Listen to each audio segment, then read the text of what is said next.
Hello everyone. आज के topic में हम डिस्कस करेंगे section 35 CCA, section 35 triple C और section 35 CCT of income tax act.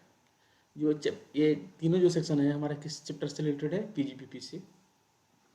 चलिए एक एक करके समझते हैं। चलिए आगे बढ़ने से पहले इस चैनल को सब्सक्राइब करें, वीडियो को लाइक करें और कमेंट करें। बात करते हैं सेक्शन 35 CCA की। एक्सपेंडिचर किस ये section expenditure by way of payment to associations और institutions for carrying out rural development programme. Section 35 CCA rural development programme की बात करता है कि जो एसएससी किसको पेमेंट करता है, किसी एसोसिएशन को या इंस्टीट्यूशन को, किस लिए? फॉर रूरल एक्टिविटी के लिए। तो जो पेमेंट करेगा किसको? एसोसिएशन और इंस्टीट्यूशन को, किस लिए? रूरल डेवलपमेंट प्रोग्राम के लिए। वो हमारा क्या वो हो जाएगा? एसएससी का अलाउंस हो जाएगा, वो डिडक्शन अलाउ कर डिडक्शन क्लेम करेगा अंडर सेक्शन 35 CCA में। दिस सेक्शन अलाउ और deduction of following payments or contribution made by SSC during the previous year to an association or institute which has object the undertaking of any rural development program approved by prescribed authority। दूसरा आता है कि SSC ने किसको payment करा है? The SSC to an association or institution engaged in training of person for implementing rural development program. The SSC has paid to National Fund or Rural Development Fund set up by Central Government of India। चौथा आता है SSC ने किसको payment करा है? Payment made to national urban poverty reduction fund set up and notified by the central government. चार situation में अगर एसएससी क्या करता है? पेमेंट करता है किसको? किसी इंस्टीट्यूशन को या एसोसिएशन को, किसके लिए? रूरल डेवलपमेंट प्रोग्राम के लिए। तो एसएससी क्या हो जाएगा? वो एसएससी क्या करेगा? वो जो पेमेंट करा है या कंट्रीब्यूशन दिया है वो 100% उसको अलाउ होगा। एसएससी किसको दिया है कि जो एसोसिएशन या अंडरटेकिंग किसमें है, जिसका ऑब्जेक्ट क्या है? रूरल डेवलपमेंट प्रोग्राम का है। जो रूरल डेवलपमेंट प्रोग्राम किसके द्वारा अप्रूव्ड होगा? प्रेस्क्राइब एसोसिएशन या इंस्टीट्यूशन को पेमेंट कर रहा है जो इंगेज में है, किसमें है? ट्रेनिंग, जो लोगों को ट्रेन करते हैं कि how to implement rural development programme, तो भी यहाँ पे डिडक्शन में मिल जाएगा। अगर एसएससी ने किसको पेमेंट करा है? Payment made to the national fund for rural development fund में अगर पे करा है, यह फंड किसके द्वारा सेटअप किया गया होगा? सेंट्रल गवर्नमेंट के द्वारा सेटअप किया होगा। अब चौथा आता है क्या कि एसएससी ने किसको पेमेंट करा? किस फंड में पेमेंट कर रहा है? National urban poverty reduction fund में पेमेंट करा है। यह फंड किसके द्वारा सर्टिफाइड नोटिफाइड है? सेंट्रल गवर्नमेंट के द्वारा। इस चारों सिचुएशन में एसएससी को क्या हो जाएगा? डिडक्शन मिलेगा। तीन तो हमारा किसके लिए है? रूरल डेवलपमेंट प्रोग्राम के लिए है। तीन मेला किसके लिए है? रूरल डेवलपमेंट प्रोग्राम के लिए है। चौथा है क्या? National urban poverty reduction fund में अगर हम करते हैं डिपॉजिट, तो ये हमारा क्या हो जाएगा? हमारा एसएससी एलिजिबल हो जाएगा क्लेम करने के लिए डिडक्शन अंडर सेक्शन 35 CCA में। एसएससी ने अगर डिडक्शन पेमेंट कर दिया इंस्टीट्यूशन या एसोसिएशन, अगर एसएससी ने पेमेंट कहाँ कर दी? National urban poverty reduction fund में, तो एसएससी क्या करेगा? डिडक्शन क्लेम करेगा अंडर सेक्शन 35 CCA में। जो डिडक्शन एसएससी ने कहाँ क्लेम करा है? 35 CCA में। वो डिडक्शन एसएससी को दूसरे सेक्शन में अलाउ नहीं होगा। दूसरे सेक्शन मीन्स इनकम टैक्स के दूसरे प्रोविजन में अलाउ नहीं होगा। और जिस साल एसएससी ने इनकर्ड किया है उसी साल उसका बेनिफिट दूसरे सालों में नहीं मिलेगा। मतलब जिस साल पेमेंट करा है उसका बेनिफिट, डिडक्शन का बेनिफिट उसी साल में मिलेगा। चलिए इसको समझते हैं। It has been specifically provided that in case where any deduction under this section is claimed by the assessee and allowed to him for any assessment year in respect of any expenditure incurred by way of payment of contribution to such notified fund, no deduction in respect of same expenditure can be again claimed by the assessee under any relevant provision for same or any other assessment year। मतलब हमने जो खर्चे जिस section में करे हैं 35 CCA में जो हमने डोनेशन दिया है वो हमारा कहाँ मिलेगा, उसी सेक्शन में, मतलब सेक्शन 35 CCA में उसका डिडक्शन मिलेगा। अगर हमने उसका उसका डिडक्शन हम दूसरे सेक्शन में भी क्लेम नहीं कर सकते हैं, और हमने जिस साल क्लेम डिडक्शन डोनेशन दिया है या कंट्रीब्यूशन दिया है उसी साल मिलेगा बेनिफिट, हम उसका बेनिफिट दूसरे सालों में नहीं ले सकते। मतलब कुल मिला के हमें डबल डिडक्शन नहीं मिलेगा। आई होप सेक्शन 35 CCA जो रूरल डेवलपमेंट प्रोग्राम के बारे में बात करता है समझ में आ गया होगा। वो अगर डाउट हो तो कमेंट बॉक्स में जरूर मेंशन करें। अब आगे बात आती है सेक्शन क्या, सेक्शन 35CCC। ये क्या होता है, deduction in respect of expenditure incurred on agriculture extension project. Section 35CCC किसके लिए बोलता है, deduction in respect of expenditure incurred on agriculture extension project. चलिए समझते हैं इसको। Where an assessee incurs any expenditure on agriculture development agriculture extension project notified by the board means CBDT, Central Board of Direct Taxes.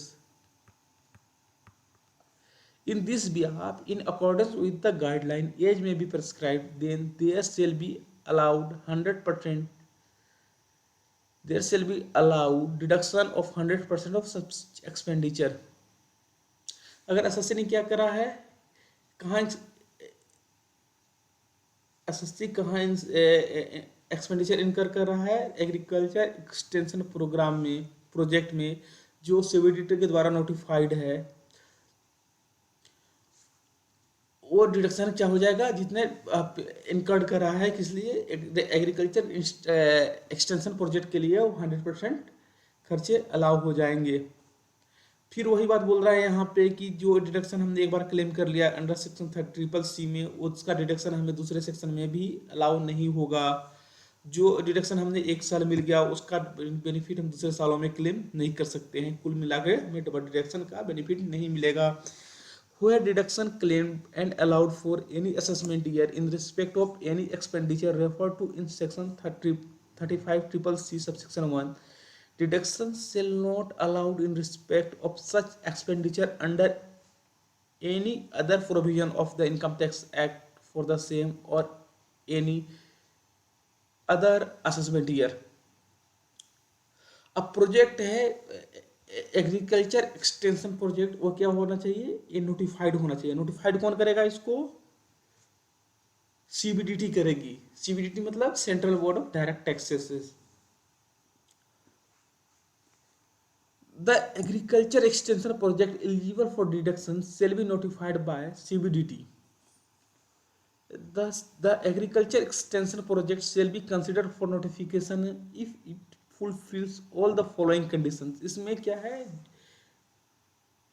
कौन से SSC होंगे जो eligible हैं, उसके लिए इन्होंने कंडीशन दे रखा है कि project shall be undertaken by SSC for training education and guidance of the farmer. इसमें प्रोजेक्ट किस लिए होगा, एसएससी किसके लिए होगा, ट्रेनिंग किसको देंगे, फार्मर को देंगे। एजुकेट फार्मिंग के रिगार्डिंग किसको करेंगे, फार्मर को करेंगे। और गाइडेंस किसको देंगे, फार्मर्स को देंगे। किस लिए, एग्रीकल्चर में क्या है, प्रोजेक्ट को एग्रीकल्चर एक्सटेंशन प्रोजेक्ट को अप्रूवल कहाँ से लेना होगा, प्रोजेक्ट को लॉन्च करने से पहले कहाँ लेना होगा, प्रोजेक्ट को approval ministry of agriculture, government of India के द्वारा इसको क्या लेना होगा, अप्रूवल लेना होगा। एग्रीकल्चर एक्सटेंशन प्रोजेक्ट को प्रायर अप्रूवल की जरूरत है, किसकी, मिनिस्ट्री ऑफ एग्रीकल्चर जो कहाँ आती है, गवर्नमेंट ऑफ इंडिया का एक डिपार्टमेंट है, मिनिस्ट्री है, वहाँ से इनको अप्रूवल लेना पड़ेगा। वो क्या इसमें आगे क्या होता है कि an expenditure not being expenditure in nature of cost of any land और building exceed the amount of ₹25 lakh is expected to be incurred for the project. ये इस प्रोजेक्ट में कितने अमाउंट उन्होंने एक्सपेक्ट करें कि इनकर्ड होना चाहिए, जो अमाउंट 25 लाख से अधिक खर्च हुआ है वो अमाउंट खर्च होने चाहिए। किससे, कितने से, 25 लाख से अधिक खर्च होने चाहिए।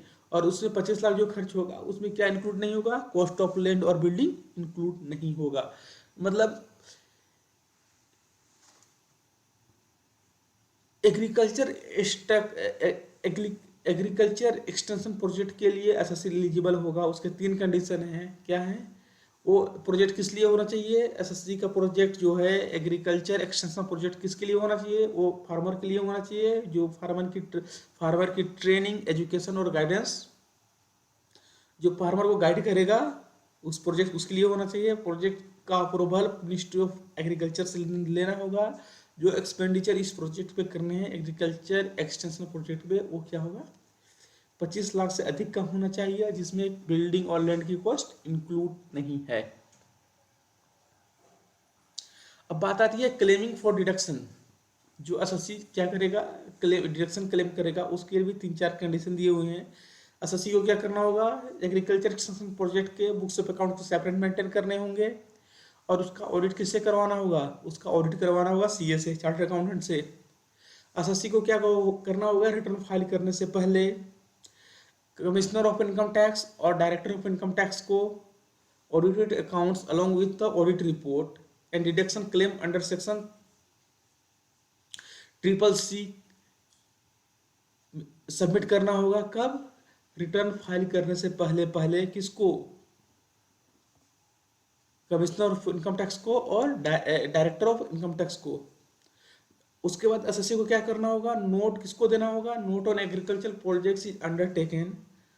जो प्रोजेक्ट जो हमने नोट कर लिया कि क्या करा है, जो जो एग्रीकल्चर एक्सटेंशन प्रोजेक्ट पे जो हमने काम करा है या काम करने वाले हैं, उसका नोट हमें किसको देना होगा, कमिश्नर ऑफ इनकम टैक्स को देना होगा और डायरेक्टर इनकम टैक्स को देना होगा। हमने इसके लिए कितने फंड एलोकेट कर रखे हैं वो भी बताना होगा। वो कब बताना होगा, रिटर्न फाइल करने से पहले, ड्यू डेट्स का जो रिटर्न फाइल करने के पहले हमें इन कमिश्नर ऑफ इनकम टैक्स को और डायरेक्टर ऑफ इनकम टैक्स को बताना होगा। इसमें सर्टिफिकेट लेना होगा। चलिए इसको समझते हैं। Deduction in respect of expenditure incurred for notified agriculture extension project would be available if SSC maintain separate books of account of such agricultural extension project and get such books of accounts audited by the chartered accountant CA. Furnish the following on or before the due date of furnishing the return of income to the commissioner of income tax or director of income tax as the case may be. इस पहला हो गया, SSC को separate books of accounts maintain करना होगा, agriculture extension project के लिए separate books of account maintain करना होगा और उसकी ऑडिट करवानी होगी। दूसरा क्या है कि एसएससी को क्या करना है, रिटर्न ड्यू डेट के रिटर्न फाइल करने के पहले एसएससी को क्या करना है, कमिश्नर ऑफ इनकम टैक्स या डायरेक्टर ऑफ इनकम टैक्स को क्या क्या देना होगा, the audited statement of account of agriculture extension project along with the audited report amount of deduction claim under this section. ठीक है, जो हमने बात करी थी, ऑडिटेड अकाउंट्स डिडक्शन हमने जो क्लेम करा है वो देना होगा किसको, डायरेक्टर ऑफ इनकम टैक्स को या कमिश्नर ऑफ इनकम टैक्स को। आगे क्या देना होगा, रिटर्न फाइल करने से पहले पहले सीआईटी को या डीआईटी को।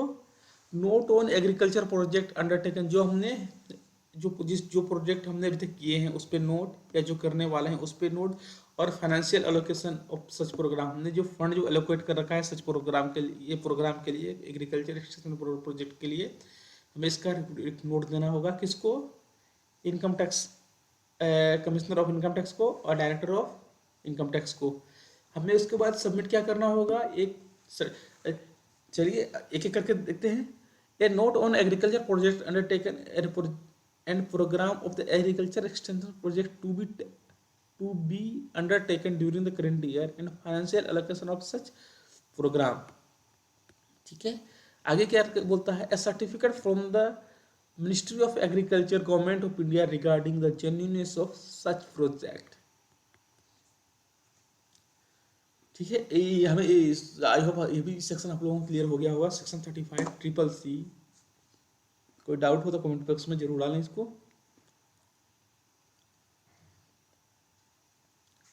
अब तीसरी बात आती है, सेक्शन तीसरा आता है किस लिए, सेक्शन 35 CCD। ये किस लिए है, deduction for expenditure incurred by A company on skill development project where a company incurs any expenditure not being expenditure in the nature of cost of land or building on skill development project notified by the board in this behalf in accordance with the guideline as may be prescribed, then there shall be allowed of 100% of such expenditure। अच्छा से क्या करा है, expenditure किस में करा है,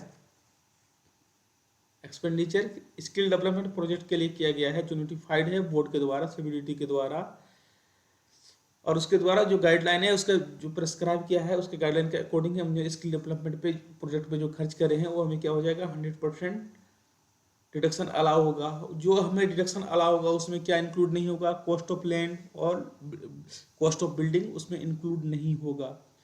जो हमने स्किल डेवलपमेंट प्रोजेक्ट में जो खर्च करें हमें 100% अलाउ होगा, अलाउंस मिलेगा, मगर उसमें क्या नहीं होना चाहिए, लैंड का कॉस्ट और बिल्डिंग का कॉस्ट इंक्लूड नहीं होना चाहिए।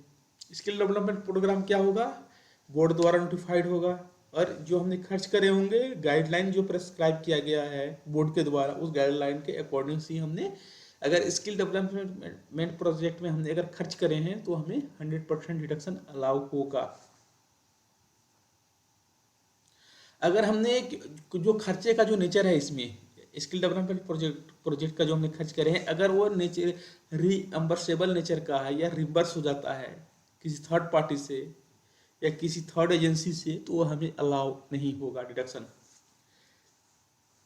यहाँ भी यही बात कर रहा है कि जो डिडक्शन हमने यहाँ पे सेक्शन 35 CCD में क्लेम करा है उसका डिडक्शन हमें दूसरे सेक्शन में नहीं मिलेगा, दूसरा सेक्शन मतलब इनकम टैक्स के दूसरे प्रोविजन में हमें डिडक्शन उसका नहीं मिलेगा।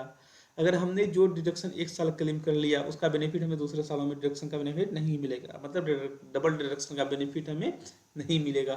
चलिए समझते हैं, where a company incurs any expenditure not being expenditure in nature of cost of land, any land or building on any skill development project notified by the board in this behalf in accordance with the guidelines as may be prescribed, then there shall be allowed 100% of such expenditure। However, यहाँ पर condition का क्या लगा रहा है, reimbursement वाली बात कर रही है। Expenditure incurred on notified skill development project which is reimbursed or reimbursable to the company by any person whether directly or indirectly shall not be eligible for deduction section 35 CCD। ये deduction किसको मिलेगा, company को मिलेगा। ठीक है, आगे वही बोलता है कि डिडक्शन के बेनिफिट में डबल डिडक्शन का नहीं मिलेगा। एक बात देखते हैं इसको, where a deduction claimed and allowed for any assessment year in respect of any expenditure referred to in section 35 CCD subsection 1 deduction shall not be allowed in respect of such expenditure undertaken any other provisions of income tax act for same और any other assessment year. यहाँ notified project की बात कर रहे थे। Notified project किसको बोलेंगे, जो एसएससी किस में है, जो कंपनी इंगेज किस में है, मैंने जो एसएससी इंगेज है प्रोडक्शन में मैन्युफैक्चरिंग में, बस वो उसको किसका मैन्युफैक्चरिंग या प्रोडक्शन नहीं करना होगा, बियर का या वाइन का या कोई भी अल्कोहलिक प्रोडक्ट का या टोबैको और टोबैको प्रोडक्ट का उसको प्रोडक्शन नहीं करना होगा, या तो एसएससी किसी स्पेसिफाइड सर्विस में डील नहीं करती है। वो क्या हो जाएगा, वो एलिजिबल होगा किसके लिए, नोटिफाइड प्रोजेक्ट डेवलपमेंट के लिए। और इसमें एक बात और आती है, जो कंपनी अपने एम्प्लॉय को पे खर्च करती है स्किल डेवलपमेंट प्रोजेक्ट में, उसमें बताया गया है कि एसएससी अगर ज्वाइन करने के मतलब एम्प्लॉय की ज्वाइन करने के 6 महीने के बाद अगर उसको स्किल डेवलपमेंट प्रोजेक्ट में इनरोल करवाती है तो कंपनी वो एलिजिबल नहीं होगी किसके लिए, स्किल डेवलपमेंट प्रोजेक्ट का डिडक्शन क्लेम करने के लिए।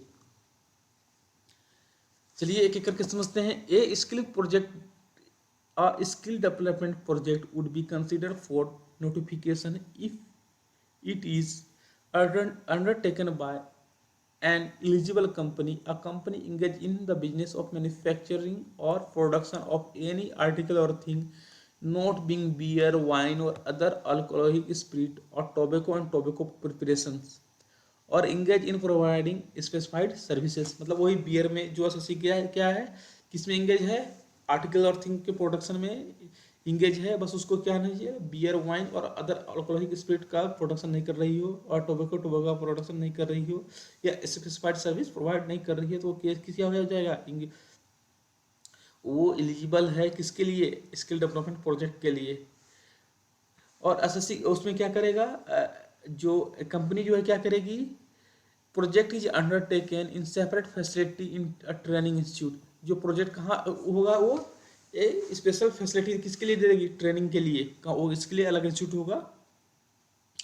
Skill development project in respect of existing employ of the company however would not be eligible for notification where the training of such employees commences after 6 months of their recruitment. मतलब 6 महीने के बाद अगर उसके recruitment employ के recruitment के 6 महीने के बाद अगर वो किसमें करती है, स्किल डेवलपमेंट प्रोजेक्ट में उसको इन्वॉल्व करती है, ट्रेनिंग दे रही है अपने एम्प्लॉय को, मतलब रिक्रूटमेंट के 6 महीने के बाद, तो वो एलिजिबल नहीं हुआ किसके लिए, नोटिफिकेशन के लिए, स्किल डेवलपमेंट प्रोजेक्ट के लिए।